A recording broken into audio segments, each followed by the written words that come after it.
අධ්‍යාපනය තමයි අපේ ගම්වල கிராமங்களில் உள்ள மாணவர்களுக்கான முன்னேற்றத்திற்கான ஒரே பாதை கல்வி மாத்திரமேயாகும்.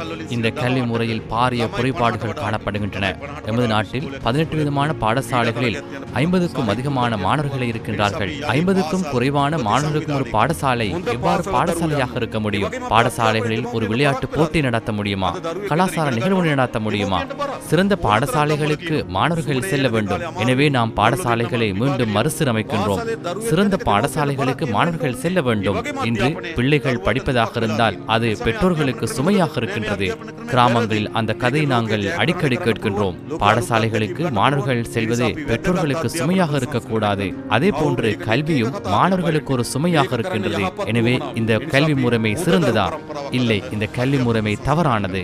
எனவே உலகை வென்றெடுக்க முடியுமான, உலகின் சிறந்த அனுபவங்களை பெற்றுக்கொள்ள முடியுமான ஒரு சிறந்த கல்வி முறைக்கு நாங்கள் செல்ல வேண்டும். அதனை நாங்கள் செய்வோம். யார் எதனை கூறினாலும் நாம் அதனை செய்வோம்.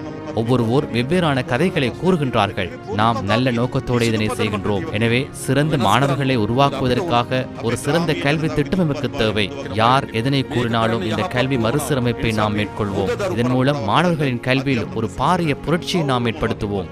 ஒவ்வொருவோர் பல்வேறு விடயங்களை கூறுகின்றார்கள். அதற்கு அச்சப்பட வேண்டாம். பிரச்சனைகள் இருந்தால் நாம் அதனை தெளிவுபடுத்துவோம். பிரச்சனைகள் காணப்படும் இடத்தை நாங்கள் தெளிவுபடுத்துவோம். எவ்வித அடிப்படையும் இன்றி அவர்கள் பேசுகின்றார்கள். நாம் இதனை மாற்றி அமைக்க வேண்டும். கிராமிய மக்களின் வறுமையை ஒழித்து அவர்களை முன்னேற்ற பாதைக்கு கொண்டு செல்ல வேண்டும். சிறந்த மனித வளத்தை நாம் உருவாக்க வேண்டும்.